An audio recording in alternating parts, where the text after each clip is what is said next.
अस्सलाम वालेकुम, welcome back to my YouTube channel. उम्मीद करते हैं आप सब ठीक होंगे। जेके बोपी के हवाले से एक बहुत बड़ी अपडेट फॉर एमबीबीएस स्टूडेंट्स। ठीक है, आपका जो यहाँ पर स्ट्रे वैकेंसी राउंड है वो यहाँ पर कंडक्ट हो रहा है एमबीबीएस के लिए। ठीक है, एंड स्पेशल स्ट्रे राउंड किसके लिए? बीडीएस के लिए। तो यहाँ पर आपका MBBS, BDS as well as DDM और डीडीएच कोर्सेज, इन कोर्सेज का राउंड जो है हो रहा है। ठीक है, स्ट्रे राउंड आपका एमबीबीएस का, स्पेशल स्ट्रे राउंड बीडीएस का, एंड मॉप अप राउंड जो है वो डीडीएम डीडीएच का यहाँ पर कंडक्ट हो रहा है। ठीक है, तो देखिए 4 कोर्सेज़ की आपकी काउंसलिंग है। तो आपको जो है ऑफलाइन मोड में यहाँ पर 22 को चले जाना है बोपी ऑफिस जम्मू या जो बोपी ऑफिस श्रीनगर। ठीक है, 22 को मंडे आ रहा है, तो मंडे के दिन आपको मॉर्निंग में 10 बजे वहाँ पर चले जाना है। किस किस के लिए? एमबीबीएस, बीडीएस, डीडीएम, डीडीएच के लिए। रैंक 1 से 5869 तक जो आपका मेरिट लिस्ट आया था। ठीक है, तो उसमें रैंक 1 से 5869 तक। अब जिन बच्चों ने रजिस्ट्रेशन नहीं की थी वो एलिजिबल नहीं है इसमें। तो जिनका मेरिट लिस्ट में नाम है, प्रोविजनल मेरिट लिस्ट जो आपका न्यू रिलीज़ हुआ था, उसमें आप देखेंगे। देखिए, आपको किस वाले में देखना है? आयुष वाले में नहीं देखना है, आपको जो है पुराने वाले में यहाँ पर देख लेना है। ठीक है, 1 से 5869 तक जिनकी भी रैंक आ रही है। आयुष के मेरिट लिस्ट पे नहीं, आपको एमबीबीएस, बीडीएस का जो मेरिट लिस्ट आया था उसमें जो है देख लेना है अपनी रैंक। 1 से 5869 तक जिनकी भी रैंक है वो एलिजिबल है इन 4 कोर्स के लिए। बाकी all registered eligible NEET UG 2025 include reserve category candidates. आप जिस भी कैटेगरी से बिलोंग कर रहे होंगे वो आप जो है आपको चले जाना है 22 को। ठीक है, आपको जो है 10 बजे वहाँ पर पहुँचना है, 10 से 11 बजे के बिटवीन आपको पहुँचना है। 11 बजे के बाद आपकी काउंसलिंग स्टार्ट हो जाएगी। जिन बच्चों की यहाँ पर जो है डॉक्यूमेंट्स साथ हैं वो क्या करेंगे? वो यहाँ पर ओरिजिनल डॉक्यूमेंट साथ लेंगे, डोमिसाइल, 12th का मार्क्स कार्ड। ठीक है, ये आपको ले जाने हैं। एंड जिनको फर्स्टली यहाँ पर काउंसलिंग करानी है, लाइक एमबीबीएस का कोई भी राउंड उन्होंने नहीं किया, बीडीएस का कोई भी राउंड नहीं किया, डीडीएम एंड डीडीएच का कोई राउंड नहीं किया, उनको 1500 की फ़ी जो है वो पे करनी है। ठीक है, further if any candidate can not participate personally, अगर कोई स्टूडेंट है जो अवेलेबल नहीं है कहीं आउट ऑफ जेके या इलनेस की वजह से, जो भी आपके रीज़न होंगे, आप यहाँ पर अपने घर में से किसी को भेज सकते हैं काउंसलिंग के लिए। बाकी सीट मैट्रिक्स जो है वो आपका 21 या 20 को डेफिनेटली रिलीज़ होगा। कल या परसों आपका डेफिनेटली सीट मैट्रिक्स आएगा, उस पर हमें पता चलेगा एमबीबीएस की कितनी सीट्स गवर्नमेंट में या प्राइवेट में वैकेंट है। तो ज़्यादा चांस है कि एसएमवीडी और एसकॉमर्स में सीट्स वैकेंट होगी, एंड एसकॉमर्स में कुछ एक सीट्स वैकेंट हो सकती है, एसएमवीडी में थोड़े बहुत चांसेस है एमबीबीएस की सीट्स होंगी, एंड जीएमसीज में नील चांसेस है कि आपके जो है सीट्स वहाँ पर होंगी। रही बात बीडीएस की भी थोड़ी बहुत सीट्स जो है यहाँ पर अवेलेबल होंगी। एलिजिबिलिटी की अगर हम बात करें, कौन कौन से बच्चे एलिजिबल हैं इस वाले राउंड में पार्टिसिपेशन के लिए एमबीबीएस कोर्स की, पहले हम एलिजिबिलिटी क्राइटेरिया की बात करेंगे। देखिए, मस्ट बी रजिस्टर्ड विद जेके बोपी, जिसका प्रोविजनल मेरिट लिस्ट में नाम है वो एमबीबीएस की काउंसलिंग के लिए चले जा सकते हैं। Candidates who have been allotted that seat and he join the allotted college shall not be eligible. देखिए, जो स्टूडेंट ऑलरेडी कॉलेजेस में हैं वो यहाँ पर एलिजिबल नहीं है। जिन्हें ऑलरेडी एडमिशन किया है, डैट मीन्स आपकी अपग्रेडेशन यहाँ पर पॉसिबल नहीं है। ठीक है, candidates who have been allotted that seat, जिनको सीट अलॉट हो गई है एंड उन्हें ज्वाइन की है कॉलेज, ठीक है, वो यहाँ पर पार्टिसिपेट नहीं कर सकते। बाकी third one, the eligible registered candidates who have qualified NEET, जिन्हें नीट को क्वालिफाई किया है and not participate in any previous round, उनको क्या करना है? 1500 की फ़ी जो है वो पे करनी है। फिर fourth one is all candidates who do not hold any seat.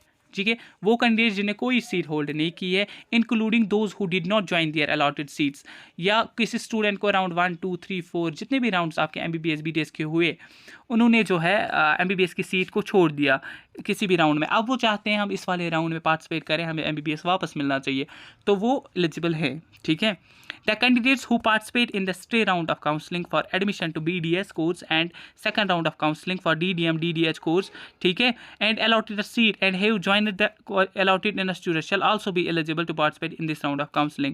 अब वो स्टूडेंट्स जिनको बीडीएस मिला है रिसेंटली, परसों वाले सिलेक्शन लिस्ट में जिनको बीडीएस मिला है, डीडीएम और डीडीएच मिला है, अगर वो चाहते हैं वो वाले बच्चे हमें एमबीबीएस मिले तो वो यहाँ पर एलिजिबल है। बाकी जो बच्चे जिनको इससे पहले वाले राउंड में सीट मिली है वो अपग्रेडेशन के लिए यहाँ पर एलिजिबल नहीं है एमबीबीएस को कन्वर्ट करने में। बट जिनकी रिसेंटली काउंसलिंग हुई, जिनने काउंसलिंग अटेंड की, फिर उनकी सीट यहाँ पर उनको मिली या नहीं मिली वो एक अलग मसला है।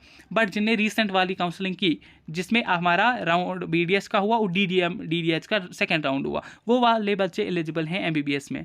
ठीक है। इससे पहले वाला राउंड जो हुआ उसमें जो बच्चे पार्टिसिपेट किया था तो वो बच्चे इसमें एलिजिबल हैं। इन शॉर्ट, एक तो परसों वाले बच्चे जिनने रिसेंट वाली काउंसलिंग में पार्टिसिपेशन की थी, चाहे फिर उनको कॉलेज मिला नहीं मिला, वो बच्चे एलिजिबल हैं। एंड वो बच्चे जिनको आज तक कोई भी कॉलेज अलाट नहीं हुआ किसी भी काउंसलिंग के थ्रू, वो बच्चे भी एलिजिबल हैं।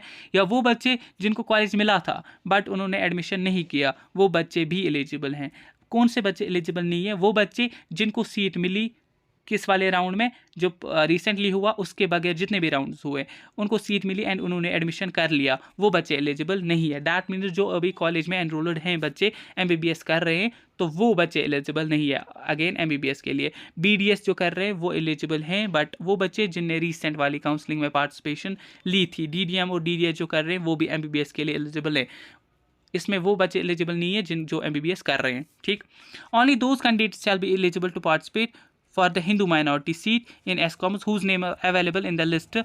देखिए, हिंदू माइनॉरिटी के लिए भी सीट्स हैं। हिंदू माइनॉरिटी में वो बच्चे एलिजिबल हैं जिनका जो है लिस्ट में नाम है। अब एलिजिबिलिटी है किसके लिए? बीडीएस के लिए। बीडीएस के लिए आपकी रजिस्ट्रेशन होनी चाहिए, प्रोविजनल मेरिट लिस्ट में नाम होना चाहिए। एंड जिन स्टूडेंट्स को सीट मिली थी, ठीक है, who have already been a seat and have joined the college shall not be eligible. जिनको सीट मिली थी पहले राउंड में बट उन्होंने पार्टिसिपेट नहीं किया, उन्होंने एडमिशन नहीं किया, वो बच्चे एलिजिबल हैं। बट वो बच्चे जिनको सीट मिली थी उन्होंने एडमिशन भी किया, वो बच्चे एलिजिबल नहीं है। ठीक है, बट इन केस आपने रिसेंट वाली काउंसलिंग अटेंड की, आप एलिजिबल हैं।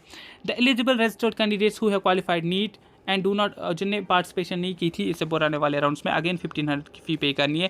All candidates who do not hold any seat, जिन स्टूडेंट्स की कोई सीट होल्ड पर नहीं है, या वो स्टूडेंट जिनको जो है पहले सीट मिली थी उन्हें एडमिशन नहीं किया, वो भी एलिजिबल हैं बीडीएस के लिए। अब एलिजिबिलिटी क्राइटेरिया किसके लिए? डीडीएम और डीडीएच के लिए आपको रजिस्ट्रेशन होनी चाहिए। एंड इसमें अगेन आपका क्या रहेगा?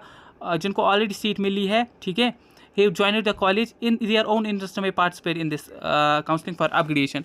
अब क्या है, किसी स्टूडेंट को डीडीएच मिला है इससे पुराने वाले राउंड में, अब वो डीडीएम करना चाहते हैं, तो अपग्रेडेशन आपकी पॉसिबल है किसमें? डीडीएम और डीडीएच में। बाकी एमबीबीएस में आपकी अपग्रेडेशन नहीं है, बीडीएस में भी अपग्रेडेशन पॉसिबल नहीं है, आपकी डीडीएम डीडीएच में पॉसिबल है। Candidates who have been allotted the seat during previous rounds में, जिनको सीट अलॉट हो गई थी बट उन्हें कॉलेज एडमिशन नहीं किया, वो भी एलिजिबल है। एंड जो फर्स्ट टाइम यहाँ पर विजिट कर रहे हैं 1500 की fee. In this round seats will be first allot reserved category. देखिए, पहले आकर रिजर्व्ड कैटेगरी वाले बच्चों की काउंसलिंग वो करेंगे। आफ्टर दैट क्या?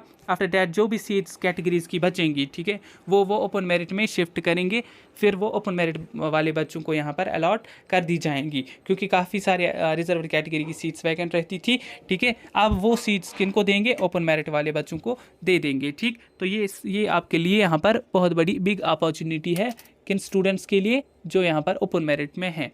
ठीक, तो आपने देख लिया एमबीबीएस, बीडीएस और डीडीएम और डीडीएच की एलिजिबिलिटी क्राइटेरिया। ठीक है, इसके अलावा कि रिसेंटली हमारी जो है राउंड 2 हुआ किसका? डीडीएम और डीडीएच का, और बीडीएस का यहाँ पर स्ट्रे राउंड हो गया। ठीक, अगर हम इसमें कट ऑफ की बात करें, देखिए क्या हुआ, काफ़ी सारे एस्पिरेंट्स के साथ क्या हुआ, उनके काफ़ी अच्छे मार्क्स थे बट उनको लगा 480 हमारा प्रीवियस राउंड में कट ऑफ हुआ बीडीएस का, तो इसमें 470 450 तक चला जाएगा। फिर क्या हुआ, काफ़ी सारे एस्पिरेंट्स ऐसे थे जो एलिजिबल थे बट उनने काउंसलिंग में पार्टिसिपेट नहीं किया, उन्हें लगा कि यहाँ पर जो है कट ऑफ हाई हो जाएगा। बट अगर हम देखिए बीडीएस का क्या कट ऑफ हुआ जो रिसेंटली कंडक्ट किया, तो बीडीएस का कट ऑफ 278 मार्क्स हुआ। 278 बहुत लो स्कोर है। ठीक है, तो 330 वाले, 340, 350 वाले काफ़ी सारे एस्पिरेंट ऐसे हैं मेरे पास जिनने काउंसलिंग मुझसे ही कराई थी, तो उनको मैं बोल दूं आप जो है इस वाले राउंड में बीडीएस के लिए पार्टिसिपेशन करना, चाहे आप यहाँ पर जो है रिसेंट जो है यहाँ पर काउंसलिंग आपने की होगी तो आप एलिजिबल हैं यहाँ पर। ठीक है, बीडीएस में जाने के लिए, तो बीडीएस के लिए आप ट्राई कीजिएगा। जिन स्टूडेंट्स को कोई भी सीट आज तक अलॉट नहीं हुई वो बीडीएस के लिए जाएंगे। देखिए 477 वाले को बीडीएस मिला, 474, फिर यहाँ पर जो है 402 से डायरेक्ट 361 वाले बच्चे ने पार्टिसिपेशन किया था जिसको यहाँ पर बीडीएस अलॉट हो गया है। तो अब क्या स्टूडेंट्स क्या करेंगे, जिनको अभी तक कोई सीट नहीं मिली है, चाहे आपको 300 350 मार्क्स हैं, बीडीएस के लिए आप यहाँ पर काउंसलिंग करें। 400 वाले बच्चे भी हैं जिनने रिसेंट वाली काउंसलिंग ज्वाइन ही नहीं की, बट इस वाले राउंड में आप चले जाना। फिर डीडीएम और डीडीएच का देखें, डीडीएम में 144 कट ऑफ हुआ। ठीक है, एससी कैटेगरी में 144, आरबीए में 154 और ओपन मेरिट में 162 डीडीएम का कट ऑफ यहाँ पर हो गया है। ठीक। तो आप देख सकते हैं गवर्नमेंट में भी 162, 154, 144 कट ऑफ हुआ है, तो इस बार भी ओबियसली बहुत कम कट ऑफ हो जाएगा। जो भी स्टूडेंट हमें देख रहे हैं जिनका मार्क्स लो भी आ रहे हैं, BDS के लिए भी ट्राई कीजिए, DDM और DDH के लिए तो सारे बच्चे एलिजिबल हैं। अगर आपको अपग्रेडेशन करनी है या कोई सीट अलाट नहीं हुई है प्रीवियस राउंड्स में, तो आप यहाँ पर एलिजिबल हैं इस वाले राउंड में पार्टिसिपेशन के लिए। ठीक है, तो MBBS के लिए अपग्रेडेशन पॉसिबल नहीं है, तो बाकी जिनको कोई सीट अलाट नहीं हुई है वो MBBS के लिए ट्राई करें। फिर वहाँ पर अगर आपको BDS मिलता है तो ठीक, अदरवाइज़ इंटरेस्टेड हैं DDM DDH में तो वो भी आप यहाँ पर ले सकते हैं। बाकी आई होप कि इस वाले वीडियो से आपके डाउट्स कन्फ्यूजन्स क्लियर हुए होंगे। बाकी किसी का कोई भी डाउट रहता है तो कमेंट्स में, व्हाट्सएप और टेलीग्राम के लिंक डिस्क्रिप्शन में है, वहाँ से आप हमसे कॉन्टैक्ट कर सकते हैं। एंड मे बी ये जो है आपका लास्ट राउंड रहे, बाकी जो है नीट 2026 की रिगार्डिंग हर एक इन्फॉर्मेशन आपको इस यूट्यूब चैनल पर मिलती रहेगी। यूट्यूब को जो है चैनल को सब्सक्राइब करके रखिए। मिलते हैं आप किसी नेक्स्ट वीडियो में, तब तक के लिए अल्लाह हाफिज़।